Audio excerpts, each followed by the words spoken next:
It's time for another Aberdeen episode. Not only today will we be facing off in a pretty important league match, we'll also have a cup final, which we seem to have every other day now with this Aberdeen side. We're doing so well, but also we have got some kind of, I don't know whether I call it a transfer update, but a huge squad update that I think is going to completely change the way how this team operates going forward, which I'm very excited for. So let's run the intro and get right into it.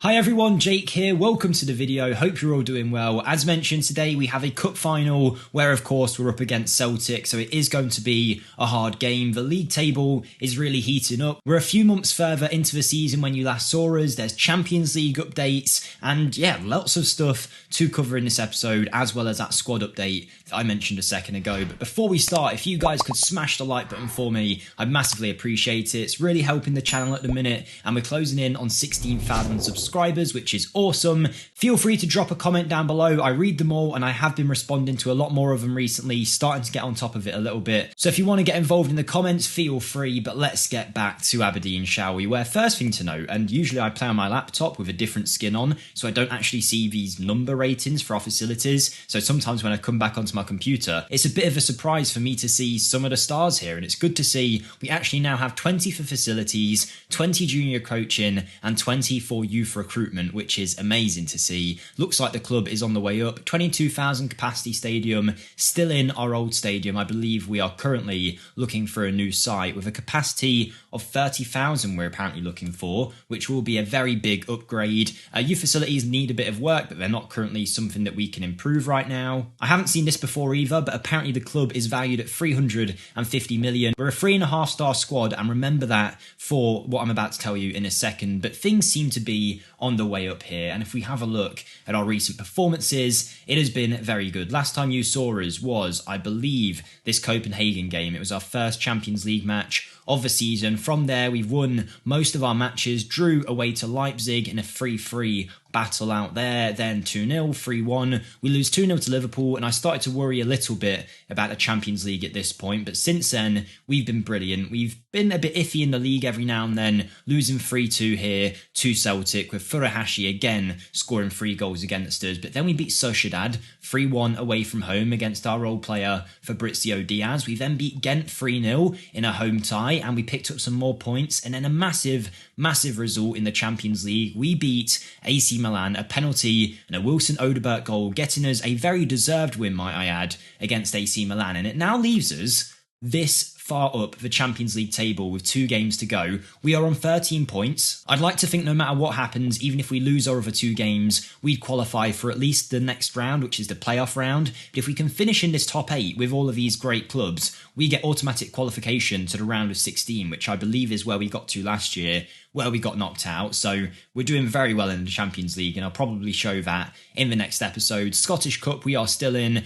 Premier Sports Cup is the cup final you'll be seeing today. Basically the Scottish League Cup. We won it last year. Before that, Hibs and Rangers. Celtic haven't won it for a few years, so they'll be desperate for a win. And as far as the rivalry between these 2 clubs go, it's a pretty intense one. Despite everything we're doing on a European front, Celtic are keeping up with us quite well in the league. You can see they've had a bit of misform recently. They were 3 or 4 points ahead of us. Now, with everyone playing 18 games, we're 3 points clear of Celtic and only 2 points clear of Rangers, who have had a resurgence this time around. So it's not going to be an easy match at all in the final today, but overall, form is great. We're doing well in all of our competitions. A lot of our players are doing great also, and that is where the squad update comes in, because as you may remember, pretty much every player that we've been signing recently, we've had to put a release clause in their contract, because most of these players look at the reputation of Aberdeen and realise, okay, it's not the final destination of my career. I'll have a release clause, usually for clubs in a European competition, so they can move on should the offer ever come in. And we had that on a bunch of our players, but now I've managed to get rid of most of these release clauses. I had a big look through all of the contracts, offered loads of players new deals, because out of nowhere, the board came to me and said, do you want more of a wage budget? Obviously, I'm going to say yes. Bear in mind, at this point, we had 20 grand extra in the wage budget. So we had, I think, a £9 million transfer budget and 20 grand per week in the wage budget. They said they'd give me an increase. I was thinking, nice, are we going to 25k, 30k per week in the wage budget?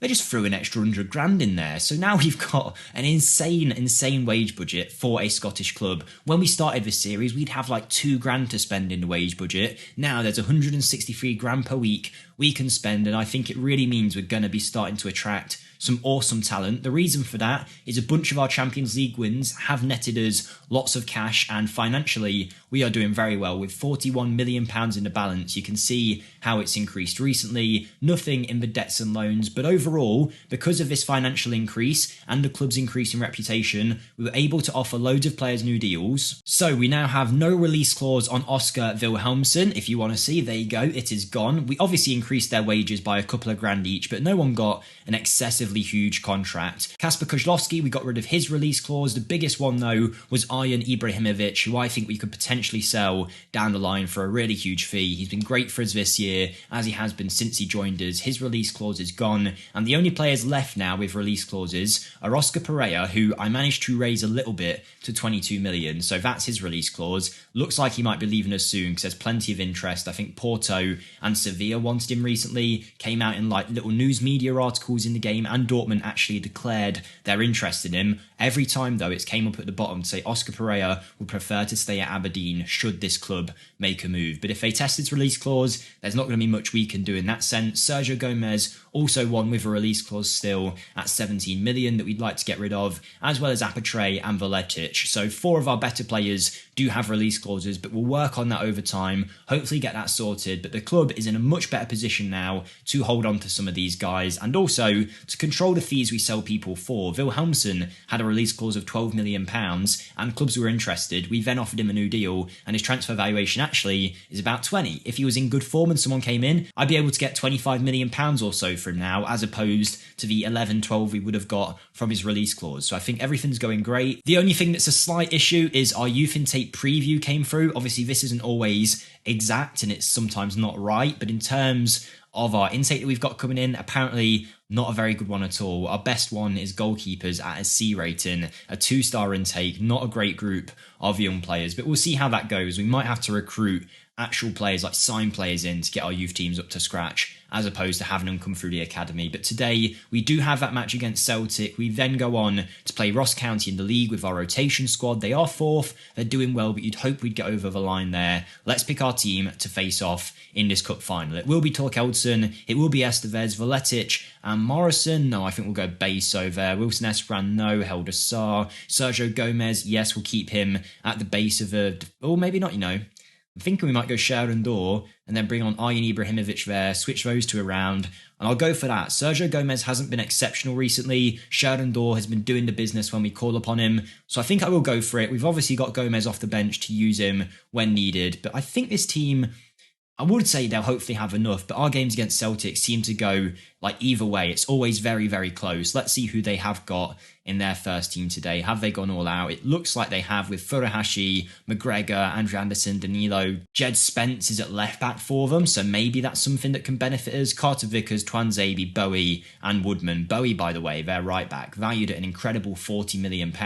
They signed him from Galatasaray and he's been amazing for them. One of the best players in the division by far. But yes, I'd like to think our squad could compete with them here. We'll see how we get on. An early booking for Celtic. Let's see what can happen in this game. I've got my fingers crossed we can pick up another trophy. If we lost it, I'm not going to be super annoyed. It's not the end of the world, but obviously I want to win as many trophies as possible. Celtic, though, with 3 bookings in the space of 13 minutes, that could be quite beneficial for us if another one of those could throw in a tackle, maybe get sent off. We'll see what happens, but so far possession in our favour, no real chances, but here is their danger man, Furuhashi, with the ball into the box. Veletic heads it away as far as McGregor. McGregor's going to go down the line, probably put the ball back in, and this could be a Celtic goal, but Ibrahimovic does well, finds Apatre, who's starting to settle in an Aberdeen shirt now. Torkeldsen, we've played that out really nicely, and now it's Helder Sarr on the left. He goes forward to Oscar Pereira. Brilliant long ball forward. Wilhelmsson's in. He touches it with a little volley and then volleys it home. It might be offside. It was a really incisive pass from Pereira nonetheless. There's a good chance he was offside with the amount of space he had. And we'll see now. It's been awarded, so we are 1-0 up. And if so, I mean, well, it is if so. It's counted, but that's really, really good play. Like Pereira picking that out of nowhere. Wilhelmsson then touches it up with his left and then volleys it home past the goalkeeper. fantastic finish, fantastic ball, and that is exactly what we want. Wilhelmsen is starting to find his shooting boots now after recovering from an injury. Took him a bit of a while to score a goal, but he has eventually got there. Here's Lewis Potter though, and straight away they almost reply with Nauf missing a shot from close range. Something I want to note as well, I really dug into him last episode, Alfie Bavidge. I said it'd be his last chance as a striker up front. Since then, Duke got injured for quite a while, so Wilhelmsen was the starting striker, but Bavidge would play every now and then.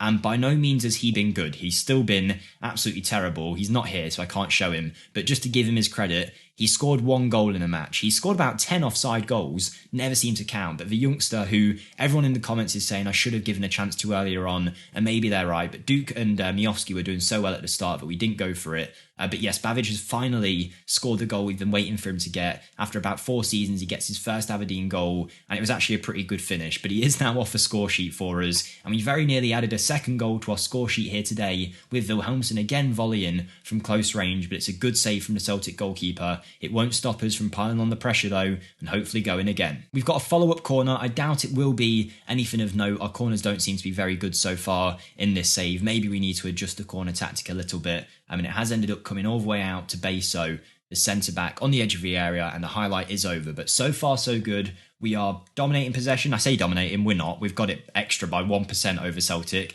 We'll call it domination. It's now even. The chances are slightly edging in our favour. Wilhelmsen and Pereira have been the differences today. Pereira on an 8.1 rating. Still the free bookings for Celtic. We've got 1 from Helder Saar. But as the game plays out, obviously they won't be able to dive into as many tackles, and hopefully that's going to benefit us. But that's a brilliant first half as far as I'm concerned. We never usually keep Celtic this quiet. I'm sure Furuhashi is just waiting for his moment to score. I don't think we've ever played a game against him without him not scoring. Ouch. That is a big deal. Oscar Pereira gets a potential lower leg injury, goes straight off injured. Hopefully it's not a bad one. We're going to bring on Wilson Odobert. Also going to take off Apatre for Duke, I think, and I'll leave it at that for now. You know what though? Sherlandor, you can come off for Sergio Gomez, and that'll be 3 substitutes. We've still got 2 left. And I'll probably hold on to them as long as possible. I think in the Ross County game coming up, we can put in a rotated side. But right now, I just want to make sure we get over the line in this game. And that injury to Pereira, who is the best player on the pitch, is quite worrying. Hopefully it's not too bad. But Odobert is a very capable backup.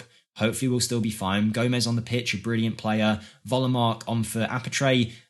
Volomark's nowhere near the player Apatre is, but Apatre wasn't playing great today. But we're very nearly going again there. It seems we're getting down that right-hand side quite easily. However good that Sasha Bowie might be, he doesn't seem to be in position today. Here's Ibrahimovic to Duke, who's just came off the bench. He gives the ball away, and it's Furuhashi trying to take it off Beso, but Beso does enough to win it back. And Veletic at centre-back now, our future leader in defence, I hope. Brings it forward to Estevez, great ball over, and Wilhelmsen finishes brilliantly. We have destroyed Celtic today when it comes to them long balls. First Pereira over to Wilhelmsen, this time Estevez through to Wilhelmsen. He beats the centre-back line, which is a quick one. Carter Vickers and Twanzebe are 2 decently paced centre-backs, particularly Twanzebe, but Wilhelmsen times his run to perfection. Single touch volley over the goalkeeper, we're 2-0 up, and it looks like we might be getting that trophy after all. The League Cup looks to be coming home to us. It will send a message out to Celtic that we're not to be played with. We've obviously got the Scottish Cup, we will hopefully win this season as well, and the league title that we're still involved with. Of course, our main aim this year is the Champions League. We're not going to win it, but if we can keep going far in it, hopefully it raises our profile, raises our finances, and we can start bringing in some players to help us compete. But we're definitely building a great squad here, and Odobert nearly puts it past Freddie Woodman in the goal there. Bit of a scuff shot, but it was a good chance and a really incisive ball from Gomez as well. There's only 10 minutes left on the clock, so I think we'll make some changes now just to make sure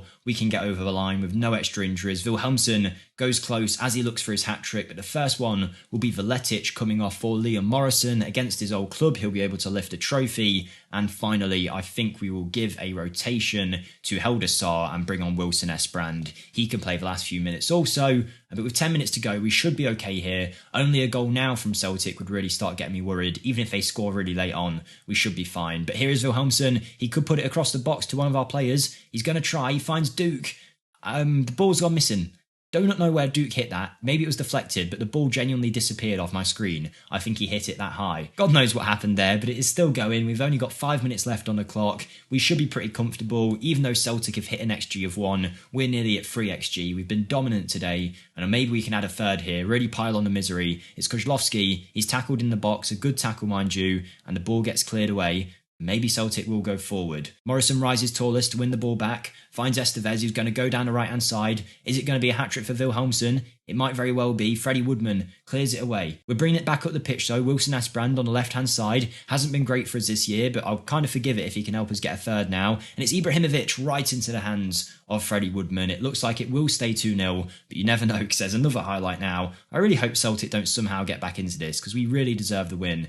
But let's see, Wilson Asbrand as well there defensively, takes it back to the goalkeeper, and now we are on top yet again. We're in charge of the game right now, and we should be able to see it out. Ibrahimovic finds Duke. Duke showing good pace to try and get past Jed Spence, but Jed Spence does enough. Whether he's on loan here, I don't know. Maybe Celtic have actually signed him. Either way, he's playing out of position, and he's not playing very well, and we're doing our job against him. But here is Beso heading it to Gomez, and it is going to be Celtic by the looks of it, who will get the highlight. Beso, though, again, stepping in and winning it back quite comfortably. And it is going to be Estevez, who's having a fun time on that right-hand side, just running down the line. He finds Duke. Duke is in. He's going to shoot his Duke, and he misses. He probably should have squared it, but you can't tell that man to do anything. He just sees the goal, his eyes light up, and he just tries to hit it in. He is very direct. We know about Duke by now. We know exactly what to expect. Still here from the start. Also, just got a new deal because his contract was expiring at the end of this year. I decided we would keep him around, even though the game was telling me he's not good enough, but realistically he is. He always scores for us. Leighton Clarkson, however, his contract is expiring at the end of this year, and I've got no interest really in extending it. I feel like we could get a better player in there or bring a youth player through. So I think we'll probably let him go at the end of his deal. But here we go. We're going to lift the trophy. It's João Beso with the trophy in his hands. It's our first trophy since Ross McCrory, our former captain, has left. Our first trophy of the season, and hopefully there's more to come. You deserve to celebrate these moments. Celtic are in the mud. We take the trophy home, and now we've got a league game coming up against Ross County, which if we can win,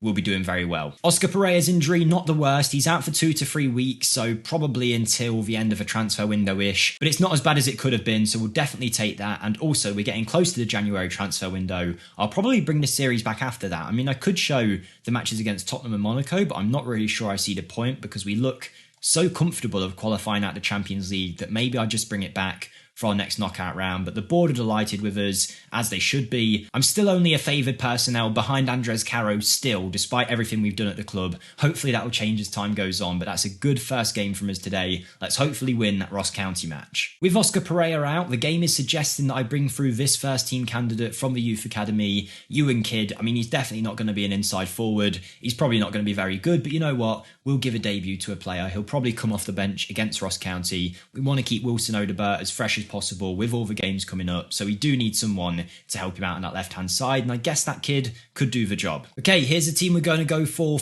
this match against Ross County. A bit of a rotated side. Torkildsen, Wilson, Veletic still plays despite some poor fitness because he played the last game, but he did that whole thing where he's asking for more game time, so I'm just trying to keep him happy. He's going to play today with Mason Hancock, Wilson Esbrand, Gomez, Trevor Fivey, the youngster, comes back into the team. He's played a few times for us this year and done pretty well, as you can tell by his average match rating, which is good to see. The youngster is progressing nicely. We're going for Guy Buer to back him up, Volomark, Odobert and Duke. Alfie Bavage comes onto the bench, as does Ewan Kidd, the young kid getting his first game as a debut off the bench. I didn't mean that pun. Maybe I did, I don't know. Maybe I have thought of that in my head before. I didn't do it consciously, put it that way. But anyway, we're underway here against Ross County, hopefully to get a pretty secure 3 points, I would hope. I feel like this shouldn't be the hardest game in the world, but you never know. We're rotating the team. Ross County will want a winner here, but being at home, I think we should be okay. And here is Guy Buer. We would love an early goal here. It would really set the precedent for the rest of the game. And Guy Buer has tried to chip it back to Duke. It doesn't really quite work. I think he hit the woodwork. I couldn't really tell what was going on there, but we very nearly get a goal straight away. And we're going to go for another one here after only 5 minutes, but it's actually Ross County on the attack, unless we win the ball back, which we might very well do. And it is Trevor Fivey. He's 6'4". He's a monster in midfield. Azam Ezala, he's picked the ball up. He's tried to run the length of the pitch. He's lost it. Clearly needs to work on his decision making a little bit. And now Ross County are going to go the other way. The youngster Mike Wilson, though, picks the ball out of the sky. He's been great for us at right back and is being touted to get a call up to the Scottish national national team, which would be great for him. Another player from our side getting called up for Scotland. We haven't had too many of them, to be honest. But here we go. It's Mbwama. I don't know why I tried to pronounce his name there, who goes forward, and Odebert gets it away to Guy Buer. I don't know who this chance is going to be for. It's really back and forth right now, but it's a long ball forward. It is the man I just spoke about. He takes the shot, and Torkelton does very well to stand up big. I mean, he doesn't have to do much to be big. He's like 6'6" with amazing aerial reach, but he just makes himself big. The shot hits him, and 7 minutes in, we actually seem to be quite lucky to be holding it at 0-0, because that was a very big chance there. And it seems like we're giving the ball away a little bit too much. I'd like a bit more control, a little less, all over the place pinball aggression, as fun as it is to watch. Not very great to manage. I want this secure, controlled possession, create chances slowly, and hopefully as time goes on we can get it. But right now it is still pinball in the air. The ball's bouncing around everywhere. It's another highlight. It's Odebert this time, turning brilliantly, finds a youngster Trevor Fivey, and it's a brilliant save from the goalkeeper, and he was actually offside, apparently. I didn't really think he was, but supposedly so, and it hasn't ended up going in. But 10 minutes in, we've had 2 chances, Ross County with 1 major chance, but they're certainly not just going to let us lie down here and get the win easily. They seem to be really wanting to win, but here is Fivey again, playing quite an important role so far today. Odebert, though, is going to be our talisman, I'm sure. Headed away so far by Ross County, but Odebert wins it back. He loses it again, and now we're trying to poke the ball away from him. Odebert working really hard on that left-hand side, but can't get anywhere near the ball. Eventually, they hoof it forward, and Veletic is able to win it. It's Guy Buer to Odebert. Again, Trevor Fivey getting involved, finds Volomark. Volomark out to Wilson Esbrand, who's got the chance to shoot. He comes back into Odebert. This game is all over the place, isn't it? Guy Buer over the bar. I'm going to get out of breath if this carries on. Just calm it down. Take it easy. Oh my God. Another highlight. Only a minute later. And it's going to be Ross County with a free kick. We head it away. Do I just bring it back when something important actually happens, or do I need to commentate over all of this? I guess I need to commentate. There could be something wonderful coming. We don't know. Maybe a bicycle kick from the halfway line. But it is Torkelton currently with the ball in his hands. He kicks it long. We find Duke. Duke hangs it onto Odebert. There's players lining up in the middle if he can find them. He pulls it back to Wilson Esbrand, who shoots. It's over. And it's another highlight without a goal. 20 minutes in. Probably our 6th or 7th highlight. Just pure chaos in this match so far. But our XG is only at 0.55. No shots on target despite everything that's gone on. But it seems to have calmed down a little bit. I can get my breath back. Few players maybe not playing up to scratch right now. Fivey, as much as he's been involved, not on a very good average match rate. And although it has gone up now, Duke, though, not looking too secure up front. Maybe we bring him off a little bit later. But we look like we're going into half-time at 0-0. Or maybe not. There's another highlight. Just when I thought I'd get a full break to take a drink, it's not happening. It's Odebert on the ball again, our danger man today. We end up playing the ball forward. Guy Buer's involved a lot also. It's a very good ball forward to Odebert, who brings it down well, tries to chip the goalkeeper. It's cleared off the line by a defender there for Ross County. They're holding out well. Despite all the possession and the chances, they're not letting us get a goal. Let's see if we can do anything else in the second half. If not, 60 minutes in or so, we'll make a few changes. But I feel like the goal is coming here. We just need something to fall our way. And it's Duke now. We do get a highlight straight away in the second half. Hopefully a very early goal after the team talk. Guy Buer back to Hancock. We're dominating the possession now, starting to gain a real foothold in the game. And hopefully that will lead to a goal. Hancock again. Wilson Esbrand. He'd probably be someone that I might bring off. He's not playing the best of games. Odebert there loses the ball. He's trying to create something, but he's lost it. And now Giannelli is through for Ross County. Torkelton ends up being an easy save for him in the end, but we let Ross County through far too easily there. Another highlight now. Duke clearing the ball long. We're going to make some changes in a second, I think. This just doesn't seem to be working right now. It's small for Ross County, getting all the way up their left-hand side. They head it, comes off the crossbar, gets cleared away. We're getting so lucky right now. Follow-up corner from Ross County. Trevor Fivey, the 6'4" central midfielder, heads it away. It comes back to Chester's. They're offside. We take another breather, and once that hits 55, 60 minutes, we'll make some changes. We're about 60 minutes in, no highlights since we last spoke, and as this is quite an important match, we do need to win. We are going to make some subs. The first one is going to be Veletic coming off for Liam Morrison. He's very tired. We want him off the pitch. Mason Hancock is going to drop into left back. João Beso is going to come on, and then we get to the forward players. Duke, even though I want to give Alfie Babbage a chance, we need to win here. I was going to bring on Wilhelmsson, but he's not on the bench. Maybe it will be an Alfie Babbage day. You know what? We're going to do it. Alfie Babbage is coming on. Trevor Fivey, not terrible. I feel like we leave it at that for now. 3 subs, see what they can do. From there, we've got some very good players on the bench. Still like to give a debut to the young lad if we can, if we get a chance a little bit later, maybe when we go 1-0 up. But that's providing we can actually do that. But hopefully with these changes, a more secure defence and, a striker that I suppose is a more natural striker than Duke, even though he can't score for the life of him. Maybe something will happen. We'll see. It's Beso going forward. It's a chance for Babbage to make himself a hero. It's Volomark. He does find Babbage. He's onside for the first time in his life. He chips the goalkeeper. Alfie Babbage has scored. Alfie Babbage has scored on camera, and actually, it's a really good goal. He's starting to build a little bit of confidence now. He pulls his socks up in front of the Aberdeen fans as if to say, you know what, I'll get a second for you in a minute if you want. Volomark, great ball, I must say. Once Babbage is there, he uses his turn of pace, lifts it over the goalkeeper. I thought they were going to clear it off the line again, but no, a couple minutes after coming on, he scores his goal, he puts us 1-0 up.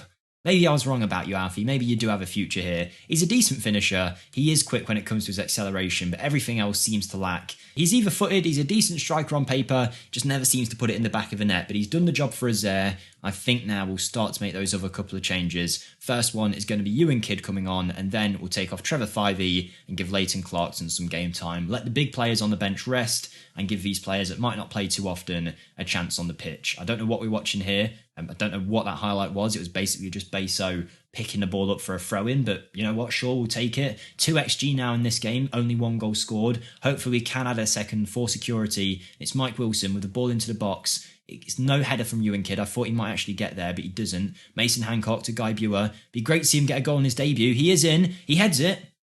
Has Kidd just scored in his first real touch? Or was he offside? I mean, it was a good header. He lifted it over the goalkeeper very comfortably. Goal review.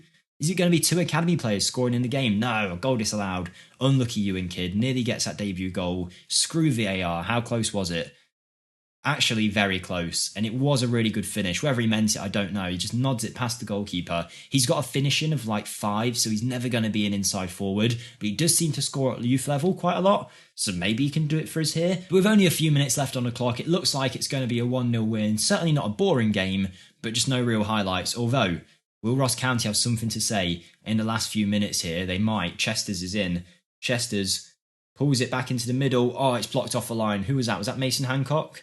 If it was, brilliant block from him. We're going to try and counter it the other way, but that was so close from Ross County. Ewan Kidd gives the ball away there, and Ross County now have 4 minutes of added time to try and find an equaliser. Hopefully we'll be all right. Guy Buer looks to be the man of the match today with a 7.6 average match rating, battling in the middle of a pitch. Really high XG on that chance as well, as we've got very lucky there not to concede, but we'll certainly take it. 1-0 win, that puts us a few more points clear at the top of the table, I believe. We just need to keep winning, and there you go. Still 3 points clear, but Rangers have fell behind us a little bit. Goal difference is in Celtic's favour, but we'll certainly take it. We've got a debut to a youngster as well. St Mirren away, then Rangers at home, then a transfer window. Hopefully we can bring some players in, get rid of some, and with this newfound transfer and wage budget, maybe bring in some real high quality talent into this squad. We'll see what we can do, but that'll be all for next episode. If you did enjoy, smash the like button for us, subscribe for more, and I'll see you next time. Thank you and goodbye.